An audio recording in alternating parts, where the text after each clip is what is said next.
Our prime purpose in this life is to help others.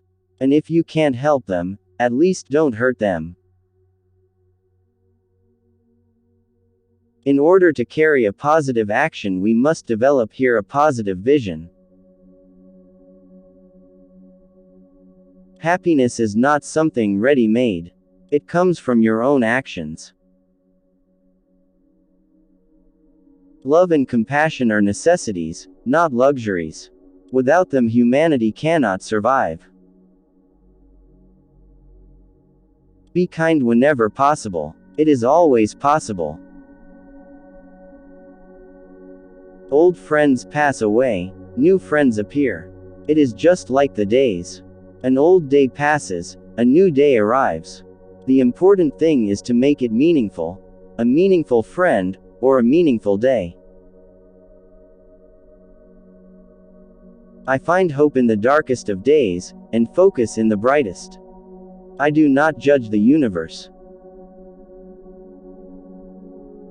My religion is very simple. My religion is kindness. The roots of all goodness lie in the soil of appreciation for goodness. This is my simple religion. There is no need for temples, no need for complicated philosophy. Our own brain, our own heart is our temple, the philosophy is kindness.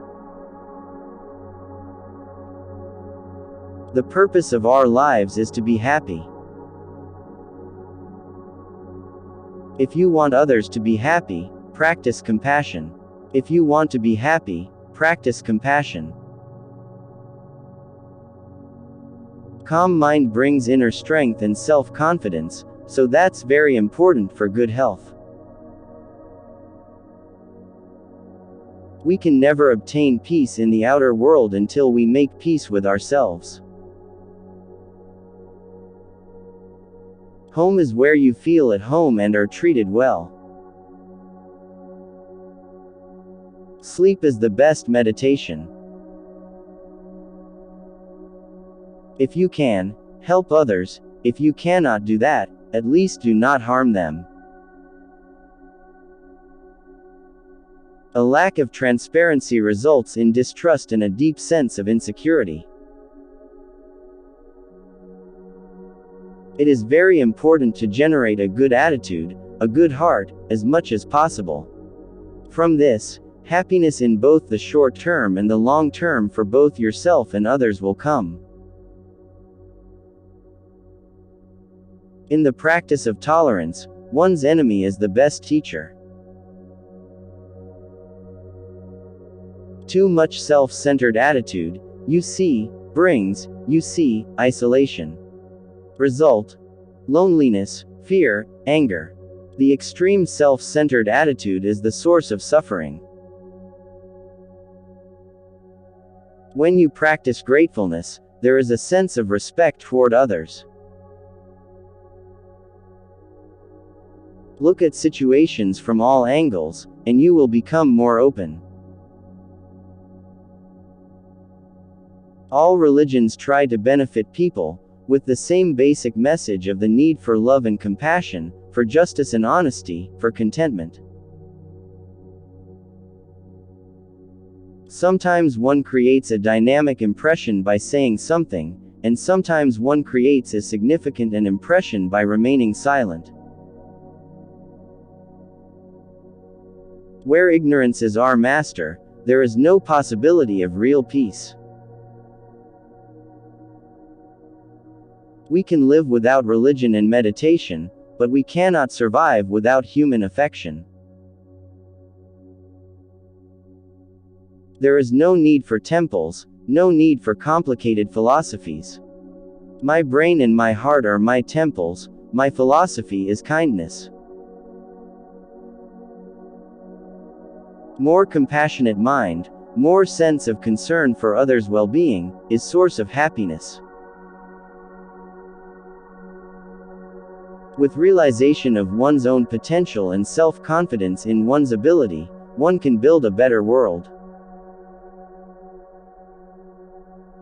When we meet real tragedy in life, we can react in two ways, either by losing hope and falling into self-destructive habits, or by using the challenge to find our inner strength. Thanks to the teachings of Buddha, I have been able to take this second way. Appearance is something absolute, but reality is not that way.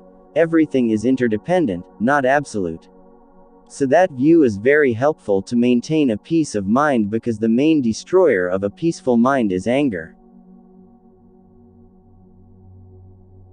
The best way to resolve any problem in the human world is for all sides to sit down and talk.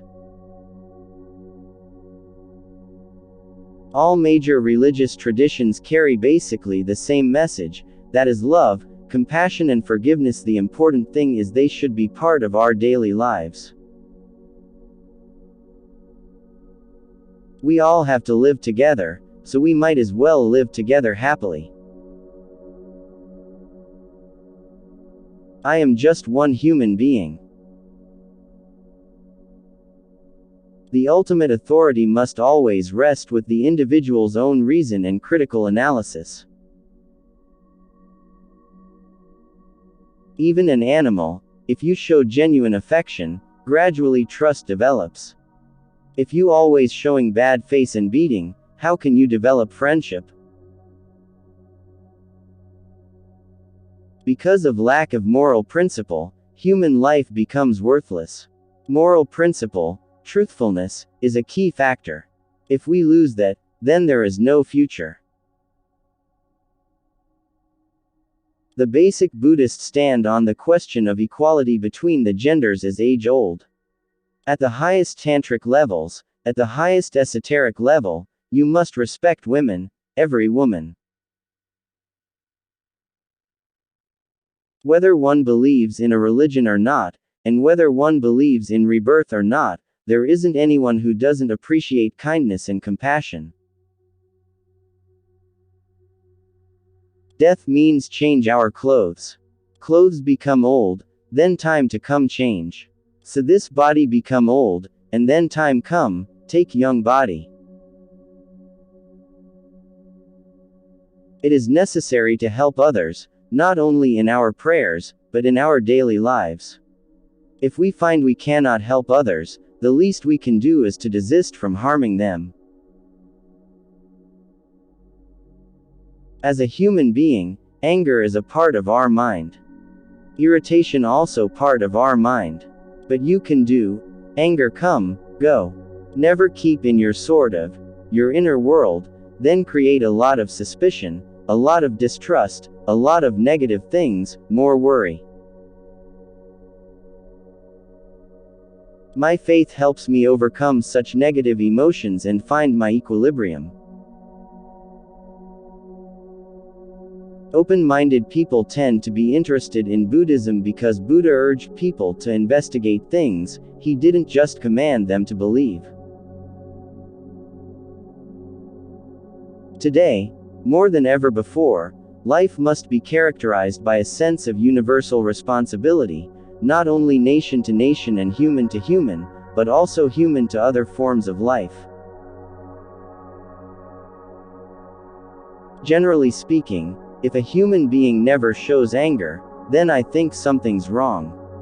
He's not right in the brain. In order to become prosperous, a person must initially work very hard, so he or she has to sacrifice a lot of leisure time. I am a simple Buddhist monk, no more, no less. Physical comforts cannot subdue mental suffering, and if we look closely, we can see that those who have many possessions are not necessarily happy. In fact, being wealthy often brings even more anxiety. If you have a particular faith or religion, that is good. But you can survive without it. Even when we have physical hardships, we can be very happy. Out of 6 billion humans, the troublemakers are just a handful. I have always had this view about the modern education system. We pay attention to brain development, but the development of warmheartedness we take for granted. The Chinese government wants me to say that for many centuries Tibet has been part of China. Even if I make that statement, many people would just laugh. And my statement will not change past history. History is history. I am sometimes sad when I hear the personal stories of Tibetan refugees who have been tortured or beaten. Some irritation, some anger comes. But it never lasts long. I always try to think at a deeper level, to find ways to console. Whether you call it Buddhism or another religion, self-discipline, that's important. Self-discipline with awareness of consequences. Even when a person has all of life's comforts, good food, good shelter, a companion, he or she can still become unhappy when encountering a tragic situation.